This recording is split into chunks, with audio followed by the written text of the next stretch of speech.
after an enslaved woman who was accused of witchcraft at Salem. And they do a really good job at having characters who these stories belong to explain the stories. Like, Olivia and Joe Hoskins both, go on kind of rants about who these stories belong to. Olivia has an additional, like, Children of Tituba one. Ethan is the one that kind of gives us the like, rundown on, like, what the Pukwudgie myth is. Yeah, that was really cool. Which he got from his grandfather. So it's like an oral tradition. So I think that was really good. I'm really glad they included that aspect to the story. And they talked about how the Gathering and the Children of Tituba are, like, appropriating their language. And they talked about how, like, their language, the Wampanoag, like, language has been, like, erased for, like, 150 years, except for, like, written because of, like, a Bible that was made and, like, this whole, like, small discourse on colonization. I just thought it was an excellent thing to include. Yeah, this is something that Supernatural is missing. Yeah, like, you can appreciate cultures and you can tell those stories, but you need to include this aspect of it as well. Yeah, exactly. So I guess we're gonna wrap up with some screenshots. I think I had a couple things I wanted to say just about, like, the series in general. Oh, I can do that now? Yeah, go ahead. I will pull up my screenshots while you were talking. Oh, okay, cool. I really loved the whole concept of, like, a town where weird stuff is happening, because that's basically what my book is about. Yes. It was really cool to, like, have this as a reference, just, like, for me personally, and it was so good. So on the 17th, which is like episode 8 came out, I was talking to Meredith, and I said, Anne and Thomas, like, kind of confirmed, though. Meredith wasn't into it. Yep. And I was like, no wonder Jeremy's mom doesn't like her, though. And then we talked about the show a little bit more, and I was like, I'm still feeling kind of sus about Thomas and Anne. Like, I'm not saying that he fathered her daughter, but I'm just saying we don't know that he didn't. I think I was saying something like, I hope it's not, but I can see that it probably will be. I asked you, I'm like, do you remember them saying who Shelley's father was? And you were like, I don't think so. And I was like, well, we don't know it's not Thomas.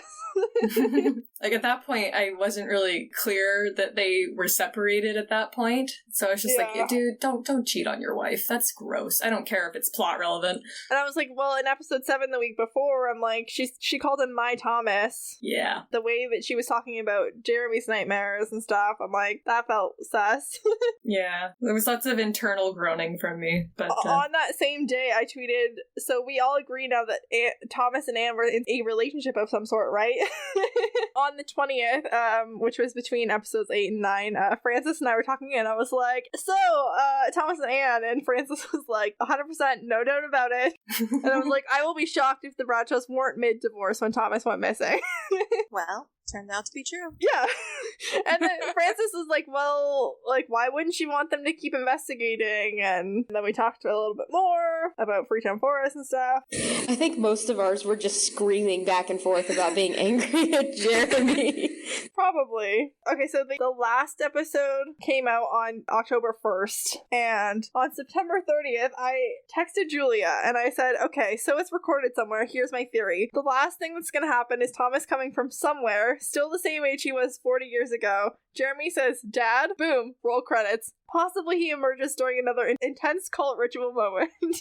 You literally spelled out, like, the entire last, like, 5 minutes of the podcast. That's how you can tell it's, like, really well written and it's doing good with its foreshadowing. Literally. This is what the Game of Thrones writers should have done. Everyone take notes from KJ.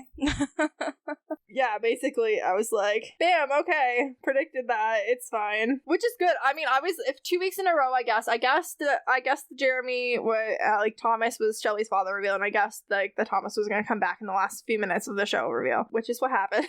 But even though I guessed them, I wasn't disappointed at all. Like, it wasn't like, I saw this coming, like, it's kind of like a letdown. No, it was, like, both of those moments were climactic as heck. I didn't miss anything by having predicted them. I mean, lots of people predicted Anne and Thomas. Like, it was well laid out, if not earlier, at least by episode 8, and that was revealed in episode 9. Like, but episode 7 and 8 in particular laid a lot of groundwork, but like I said, all of them did. So yeah, that is Bridgewater. Again, I highly recommend you go listen. Just going through our past conversations about Bridgewater. Excellent. And at one point I said, I'm just waiting for Jeremy's nervous breakdown. Yes, I remember. It's gonna happen, guys. He's definitely gonna have several in season 2. Oh my god, season 2. Okay, I guess that might actually be what I want to end on. Let's do like a round table of things that you either want or you think is going to happen in season 2, if you have any. A wish list / prediction list. I didn't plan this or write anything down, so we're all on equal footing here. All right. I should have foreseen that. I was going to want to ask that, but I didn't, so. I want them to actually interact with some of the supernatural beings. And maybe we can maybe see what they're about. And I hope some of them actually, talk to them a little bit more. I think that would be really cool. Yeah, do you think there's gonna be, a central mystery that we're trying to solve in season 2? Well, I think part of it's still gonna be what the hell happened to Thomas. Yeah, I mean, I guess, but, now we have, a bigger piece of evidence that is Thomas. That is true. I mean, there's also a possibility that Thomas is just gonna be, in episode 1, be like, oh yeah, here's everything that just happened to me. There's a possibility, but it would be more interesting if maybe he didn't have everything figured out. Thomas is still in his 40s or whatever. It's very possible that the night happened where he got sucked into the other side and he's just been in limbo ever since then and nothing's actually happened to him. That is a possibility. Okay, let's talk about how old we think that Thomas is gonna be. Is Thomas gonna be aged appropriately 40 years went by, or do you think that Thomas and Jeremy are gonna be around the same age? I think they're gonna be around the same age. I think it would be funnier if they were the same age. I think so too. Same. I think it'll be more traumatic for Shelley, who's about to learn that Thomas is her father. I think it'd be funny if Thomas was maybe a couple years younger than Jeremy. Once Upon a Time has really ruined that for me. Yeah. I don't trust them not to do that. So I feel like that will also be the case, but yeah. I think it'd be hilarious. It'll lend something to it if that's the case. It's Dad, when I was your age. I'll feel sad for Anne if that's the case, though. Yeah, that's true. Anne's been waiting for 40 years for them to be reunited. If she's in her 70s now and Thomas is still in his late 30s, early 40s, I'll be sad for her. Yeah. Hopefully she doesn't mind younger men. Because it's okay, weird. Guys. I feel like that will make it even worse for Shelley. That's true, but if they get back here's together. Here's your dad, but he's your age. Here's your dad, pretty much the same age as you, and we're back together. He wasn't your age when you happened, by the way. 40 years, 1980 to 2020 is a adjustment period for Thomas to come back to the real world. It's one of my favorite tropes when Me you too. get characters who are just out of time and they're what the hell is this? Well, that's a cell phone. Oh, what? What's a Kardashian? Oh gosh. I would like more Katie, I guess. Katie, other children, not children, but other gathering members, Celeste was kind of running the gathering, what happens to them now. The only other person we technically meet from the gathering is Katie, but she seems new and not the person who's gonna take over, so. Maybe she'll get character development. Also, is the door open or is the door closed to the other side? Also with Celeste, since you mentioned her, is she going to have the same thing happen to her that happened to Thomas? Yeah, we don't know. It feels like they might be different because the whole thing with the door was they needed someone willing and Celeste was willing, but Thomas just kind of got thrown over the edge in a melee. I was scared for a half second that it might take Jeremy, it might trade Thomas and Jeremy, and then the entire second season would be them trying to find Jeremy and get him back. That would have been really good. Glad they didn't do that though, because it would have been too repetitive. That would have been good. I didn't think of this at the time. It would not have allowed me to be correct, but I could have seen Anne dying. Yeah. At the end of season 1. I think I would have flipped a table. I'm glad that she didn't die, but I could have seen that happening. Seeing Thomas and then just dying. Oh, that would have been the worst. It would have been the worst. I hope that doesn't happen. What did she die of? Padme Amidala disease. I would have said a heart attack. Seeing Thomas come back from the dead after 40 years would have did that for me. No, that would have sucked. It would have sucked. I'm glad that so far that's not what's happened. Yes, unfortunately, she had the same health condition that every woman in a Victor Hugo novel does. Anne does seem to be very, very healthy for her age. Yeah. She does. Minimum in her 60s, most likely her mid-70s, and she is out hiking every weekend, and she's running through the woods at night. For this entire 2 weeks, she's out in the woods. She's keeping up with Jeremy. Yeah, keeping up with Jeremy, who's 45. I mean, Jeremy is an academic with no friends and nowhere to go. He walks to work some of the time, so at least there's that. He takes care of himself a little bit. Even pasty academics can work out. I'm just not sure Jeremy does. Yeah, I mean, what else does Jeremy do, though? I feel like Jeremy is one of those people who, like, listens to NPR and works out because he doesn't have anything else to do. He doesn't know anybody else. Jeremy is my future.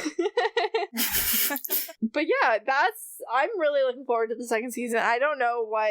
I would like to see another, like, thread. It doesn't necessarily have to be Thomas related. I wouldn't be surprised if it's not Thomas related. Well, because we know that there are other people this has happened to. Yeah, and there's other things, and there's other creatures, and there's this whole door aspect. So I don't know, but, like, there definitely needs to be something, or we need to learn something more about the supernatural, like, causes of the Bridgewater Triangle, I think. Yeah, like, the door has been opened, because I think Thomas was our opening, because he's directly related to, like, the two main characters. But, like, now that we've kind of gotten into this world, we have more opportunities to expand it. Yeah, and we've had this whole season where it was really interpersonal relationships with Jeremy and Anne and Thomas to like get to like the characters. So it would be nice to see if Jeremy's work takes on a different tone, or Thomas coming back like affects like the policing in Freetown, stuff like that. I want to read his book so badly. Yeah, yeah. How does the book turn out? Where are you in my life? I want a folklore professor. Do you guys think that time's going to have passed, or do you think we're going to pick up exactly like where we left off? I think it's going to pick up exactly where it left off. I do as well. I'll be disappointed if we flash forward any significant amount of time. No, we would miss out on too much plot time. How are they going to explain Thomas being in the woods? Like, they're going to have to come up with a plausible explanation for that. I mean, or they could... No, they're just going to walk into town and be like, hey, Thomas is back. Yeah, he hasn't aged in 40 years, but it's cool. Honestly, though, I feel like they could say, like, this is the product of the Bridgewater Triangle, and everyone would be like, so that might actually check out. That might prompt, like, an E.T. situation, though. And then Thomas is just like, maybe this will be a whole heist situation where we gotta, like, break Thomas out. That would be, like, a very dramatic... Maybe they'll just automatically, like, hide him, and they'll just be like, we don't want to freak anyone out, so you're just chilling in the basement for now. I mean, no one goes to Anne's house except for her grandkids and her daughter and Jeremy, so... It would be hilarious if they went a completely different route and they were just like, so this is not Thomas, this is the secret love child of Thomas and Anne. That would be an interesting route to take. There was a child of Thomas and Anne. Not that one, though. I feel like Shelley would not do well with that lie. Nope. I feel like she'd be really betrayed. They wouldn't be lying to her. They'd be lying to the town. Fair enough. She's special. She's got main character status. Either way, we're gonna find out eventually. We don't have a date yet for season 2, but it's probably gonna be around the same time of year, I would imagine, as season 1. So probably late summer. That's good, because it's yeah, we don't know for sure though. It could really be any time. They'll have some time to write it and record it and produce it. It's like a lot. It takes a lot of work to do those like fiction style, especially one with like this high quality. And all these people are really busy. I feel like there's time off built into kind of like the traditional TV schedule that may or may not still exist, but they have like breaks between when seasons film and stuff like that. Generally the same kind of general time of year. So I feel like they'll probably wait till then to record. Yeah. But either way, we're gonna all be tuning in and probably bouncing theories off of each other until then. And while that happens, it'll be fun. Thank you all so much for your thoughts and feelings and for putting up with me texting you like, did you listen yet every Friday for for 2.5 months. Oh no, same. Because I really did need to scream about it quite a bit. It was always the first message I woke up to on Friday mornings. Yes, love that time change. I feel like there were a couple times where you texted me and I was like, no, I just barely got out of my 8:30 a.m. class. I'm like, no, I got up at 9 a.m. and I listened to this thing and it's 9:30 now and I can't believe you haven't listened yet. Meanwhile, 9:30 my time is like 6:30 a.m. Francis's time. So I guess I'll let you guys do your social media. Let's start with Meredith. All right, I am Meredith, and my social media is Shades of Deianira at Tumblr and Instagram, and if you go there, you will see lots of cool drawings for the fantasy novel I'm writing. Excellent. And Francis? I'm on Twitter as Destiel1993, and on TikTok and Instagram as Let It Be Love _93, and I've got lots and lots of supernatural content. And before this episode airs, I'm hoping to have some Bridgewater content. So yay. And Julia. Hey, I'm Julia, and my TikTok is at honorary_idjit_67, and I just rant about supernatural all the time. Excellent. And this was a season wrap on Julia. We will not be seeing Julia until season 2.